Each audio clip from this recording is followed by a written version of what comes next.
Este es un espacio desarrollado para estudiantes en donde se van a discutir diferentes temas de ingeniería, así como también desarrollo de algunos proyectos a nivel escolar. Mi nombre es Roberto Benavides y pues vamos a dar aquí inicio a la primera sesión del canal. Vamos a empezar a fabricar lo que son placas PCBs desde cero. Aquí les muestro un ejemplo, una placa PCB diseñada con sus respectivos componentes. ¿Cómo está compuesta esta placa PCB? Pues básicamente está hecha a partir de lo que son placas fenólicas, como la que estoy mostrando aquí en pantalla. Antes de empezar a trabajar con cualquier placa o proceso de fabricación, tenemos que asegurarnos de tener elementos de protección.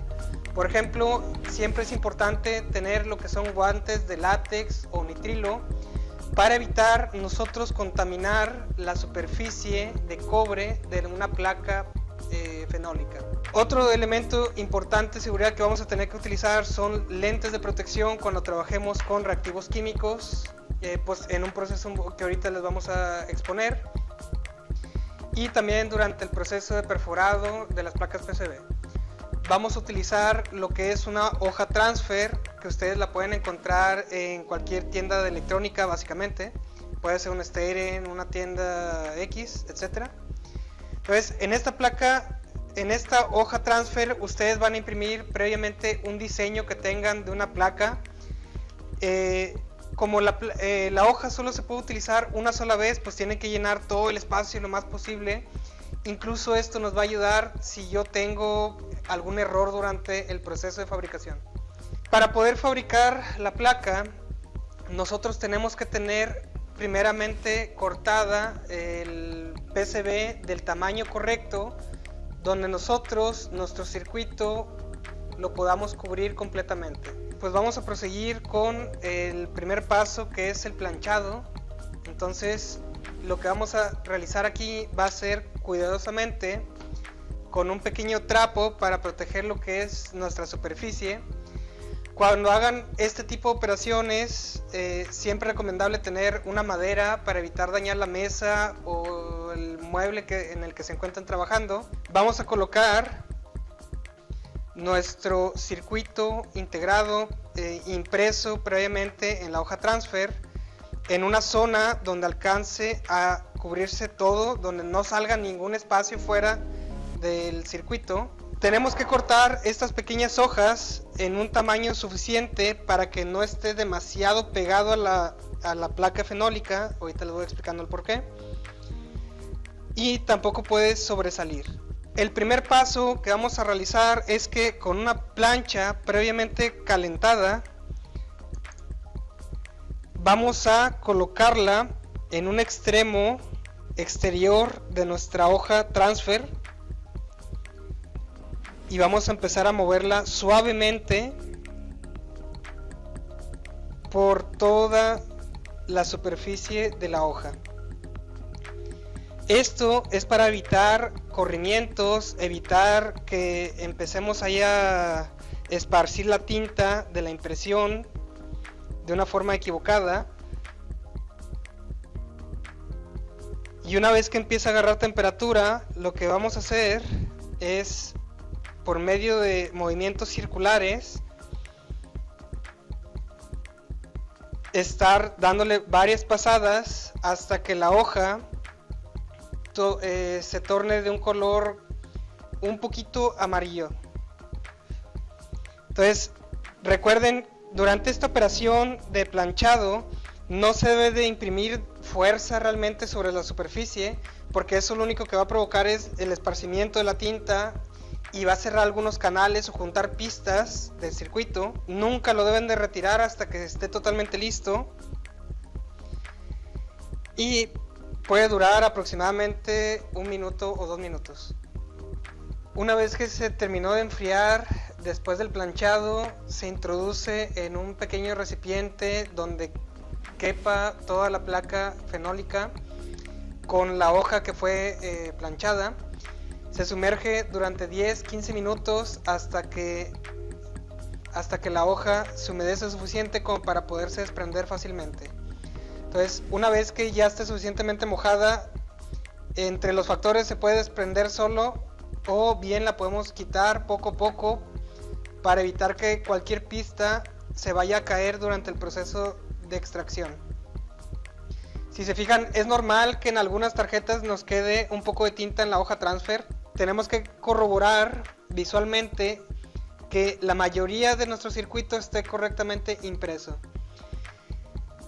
Con la yema de los dedos podemos quitar aquellas superficies de hoja que hayan quedado atoradas o pegadas de más entre pistas. Vamos a secar nuestra placa fenólica. Recuerden que es muy importante evitar poner la yema de los dedos o hacer interacción con la pista de cobre, porque cualquier superficie de grasa que dejemos, que tengamos pues naturalmente en las manos, va a impedir que se corroa el cobre o se va a alargar el tiempo de corrosión. El siguiente paso va a ser que lo vamos a introducir en un pequeño recipiente con lo que es cloruro férrico. El cloruro férrico es el elemento principal que vamos a utilizar para disolver el cobre de toda la superficie, y lo único que nos va a quedar a nosotros va a ser el cobre que esté protegido por las pistas de la hoja transfer, y va a ser el único que no se va a eliminar durante el proceso de remoción. Entonces vamos a sumergir. Antes de colocar el cloruro, vamos a colocar un poco de agua con una temperatura media. Esto nos va a permitir disminuir la cantidad de cloruro férrico que vamos a estar utilizando, y también pues vamos a aumentar un poco la disolución del cobre, ¿sí? Recuerden que por medios termodinámicos la temperatura nos ayuda a que las reacciones químicas se lleven a cabo un poco más rápido. Una vez que tengamos el agua alrededor, vamos a vaciar el cloruro férrico únicamente la cantidad necesaria para cubrir el área superficial de nuestra placa. De esta forma vamos a ahorrar cloruro férrico y pues se va a realizar la reacción química. Durante este proceso es recomendable que se esté moviendo ligeramente la superficie o el recipiente para que el cloruro férrico que está en las orillas o sentado en la parte de abajo del líquido se mueva suficiente como para llegar a la superficie del cobre. Este proceso puede tardar unos 10, 15, 20 minutos dependiendo de la calidad del cloruro férrico y las condiciones climáticas. Durante el proceso de disolución van a percatarse que la mayoría del cobre circundante y dentro del circuito se empieza a eliminar y empieza a quedarse con la tonalidad de la placa fenólica que tengan. Si se fijan, en este lado tenemos ya en su mayoría limpio lo que es el cobre de nuestro circuito, pero de este lado todavía tenemos islas de cobre que no se han disuelto totalmente. Como un mecanismo de ahorro de cloruro férrico para no desperdiciarlo, antes de colocar el cloruro y la placa, primero cortemos en nuestro pequeño marco de nuestro circuito, lo cortemos lo más exacto posible, ya que la cantidad de cloruro férrico va relacionada con la superficie de cobre que tenemos que disolver. Después del proceso de remoción de cobre por medio de cloruro férrico, se tiene que dar una pequeña lavada a la placa con un poco de agua para eliminar todo el residuo que quede en la superficie de cualquiera de las caras de nuestra placa, y posteriormente podemos cortarla a las dimensiones de nuestra preferencia. Vamos a utilizar un poco de thinner, el cual vamos a colocar levemente en la superficie superior. Vamos a usar bastante cantidad, únicamente que recubra toda la superficie, y vamos a dar unos pequeños segundos hasta que podamos removerlo ligeramente con una servilleta. Si se fijan, la tinta ya se empieza a disolver, se empieza a dispersar por el thinner. El thinner se puede secar rápidamente, así que hay que tener una cierta precaución. Si se seca totalmente, ustedes pueden como quiera posteriormente echarle un poco más y repetir el proceso para tratar de quitarle esas ligeras manchas que quedaron. Este proceso se puede hacer también con un pequeño cepillo, un cepillo dental. Muy bien, entonces una vez que remuevan esto, va a quedar de esta forma su placa con todas las pistas de cobre expuestas para el siguiente proceso, que es perforación. Tenemos que inspeccionar toda la superficie entre líneas y remover cualquier imperfección que veamos.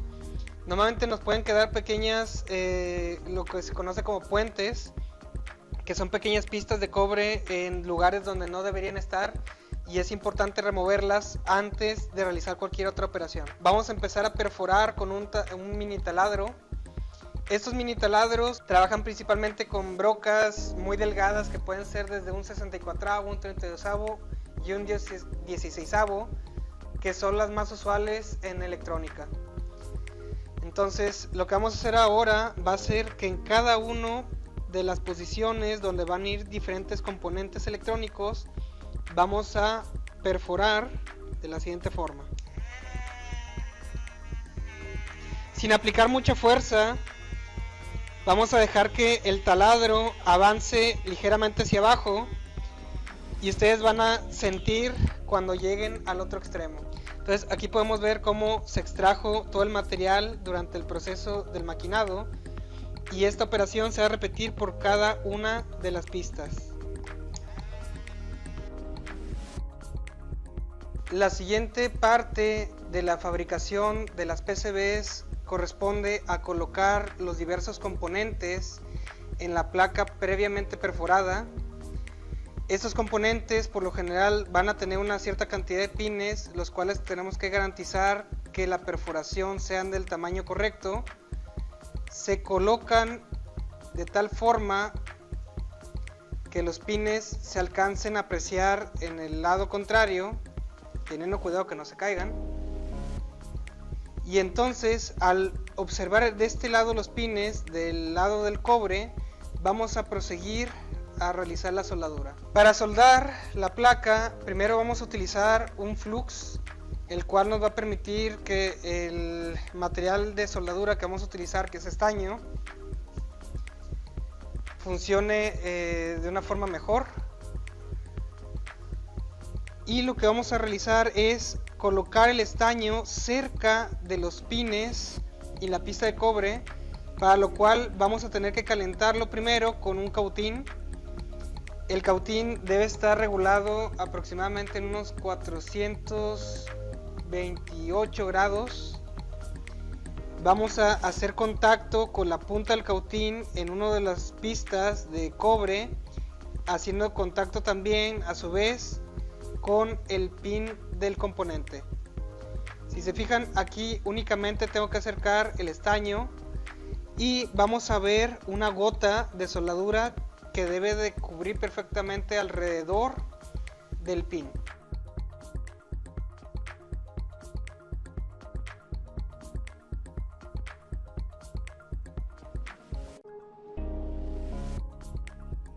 Después de soldar cada una de los componentes, vamos a recortar todo el material excedente, que son los pines de cada uno. Como les digo, vamos a recortarlo lo más pegado posible a la gota de soldadura, procurando evitar dejar alguna unión entre pistas de cobre, porque eso podría causar un corto. Después de soldar, vamos a inspeccionar la superficie para detectar cualquier puente o alguna situación que tengamos que corregir. Vamos a ver el funcionamiento de nuestra fuente.